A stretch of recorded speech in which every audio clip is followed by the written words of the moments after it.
What's up, everyone? Ryan Meeks here with Escape to Arizona. Thanks for tuning into this market update.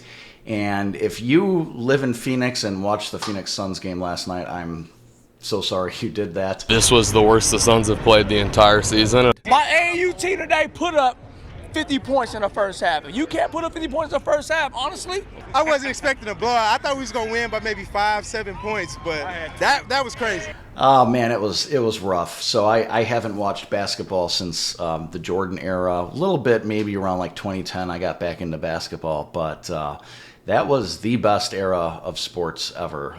And watching what the Suns did last night just kind of proves why I don't watch sports, because it's rough. It's tough to handle. Anyways, let's get into it. Just wanted to update you guys, give you like a fundamental look here on what's going on in the market. And let me adjust my microphone here.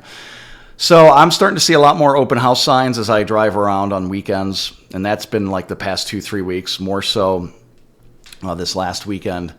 So you're not selling homes in the coming soon section of, or the coming soon status of the MLS, which you guys do not have access to unless you subscribe under our MLS specifically. So even if you're just using our what's called IDX websites, those are like Zillow and stuff, but personal to realtors, you still won't see those coming soons. And I'll have a video on that soon. I kind of wanted to express that to you guys. You can see coming soon listings. You just have to get them directly from us under our MLS. So you can't get it from like our, sexy website that we have. Don't tell anybody about that. So seeing a lot of open house signs, and I work a lot in the Gilbert market, and what I'm seeing here is that you still have cash buyers. You still have people going over list price. We've lost out a few with one client. Great, solid offers, but people are still coming in waiving appraisals or paying with cash. And one of them didn't have any contingencies. I mean, they didn't have an inspection on the home. It was a 2017 home. This was just this weekend. Didn't have an inspection on the home, so just waived that, and then obviously being cash, waived the appraisal. And I think they just made their earnest money non-refundable right away. So definitely a good way to go in. And you can tell they've probably been through the ringer a little bit, because I usually don't go in that strong with a cash offer. I'd let some contingency stay in just to, because cash alone is pretty king. So it's not a bad offer without keeping some contingencies. So anyways, that was our experience this weekend. So you're still seeing in-demand homes and nice-looking homes go quickly and go for over list price. Some of these older homes, you're starting to see list price reductions, and I'm starting to see on the emails that I'm sending out to you guys, I'm starting to see that a lot of the homes are staying longer than 7 days, 8 days, 9 days, and then going into that next weekend, because you got to realize they typically list on a Wednesday or Thursday, and then by the time they get to the next weekend, it's on like day 10, day 11 in terms of days on market. So we're seeing a lot of that, a lot of, like I said, list price reductions. There's one realtor in my neighborhood that does a lot of sales. She's kind of the queen of Power Ranch, and I've seen some of her listings actually come down in price, and it's interesting to see because it's been so long since I've seen that from her. Usually her listings are going for quite a bit more, and she tends to price things low and get a lot of buyers in there, kind of bidding the price up. So, but for now, don't mistake list price reductions with prices coming down, because it absolutely makes no sense to do that. There's still appreciation happening in the market. There is still a short supply, although it is coming back slightly, and demand has definitely fallen back to normal levels. In some places below normal levels, but for the most part around normal. Another thing I wanted to say is I've been getting a lot of phone calls from new build salespeople saying, "Hey, Ryan, we have 6 homes ready to sell. Ryan, we're willing to give $13,000 in closing costs to your buyers. Can you bring them in? Can you bring them in?" Another salesperson I spoke with over at Harvest at Queen Creek, they basically don't have. She has very little sales on her new collection of homes, and they're just, they're high priced. I mean, you're talking about 1,500 square feet, like starting at $580. So you're seeing some people just get priced out, and especially with these interest rates and The uncertainty of where they're going. Now, I think they will come down after they spike here. I don't think we're going to be able to keep them this high. But and historically, if you look at interest rate graphs, you'll see that as well. Once we've spiked, we've come back down. So we'll see what happens here with interest rates. But hopefully they do come down, and in a year, everybody who's kind of stuck at this high interest rate can refinance. And I even have some agents that have been stalking me on some listings. I had one client go to an open house, and so I called him and just kind of saw what the deal was with it. And this guy harassed me all weekend. He called me this morning. He called me yesterday. And I already told him, like, hey, she's not interested. She's looking for a house with a pool.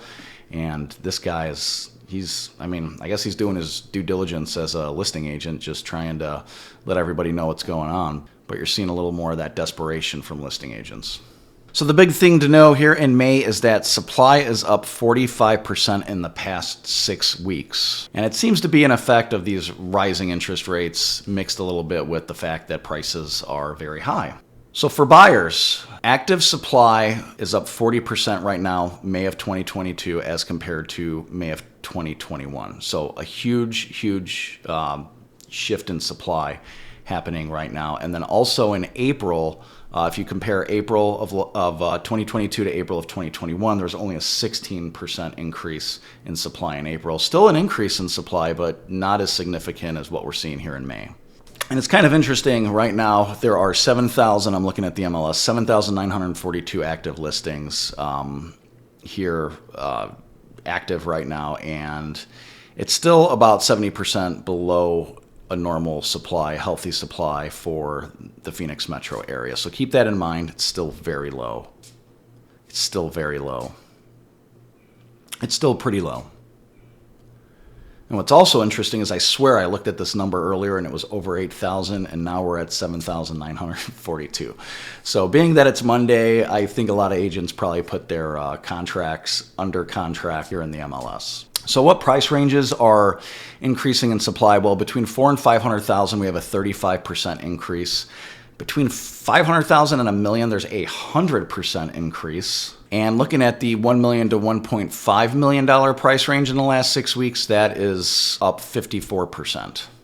So the toughest price range, the ones that are flying off the shelf, are going to be under 400,000. Those are actually decreasing in supply right now. So it's not like there's a big flood of new listings coming onto the market. Basically, what is happening also is that to increase the supply is that there's not as many accepted contracts happening right now. So it is slowing, and that is due to rising interest rates, rising prices. So basically, homes are coming onto the market at the same pace, but they're not leaving the market at the same pace. Get what I'm saying?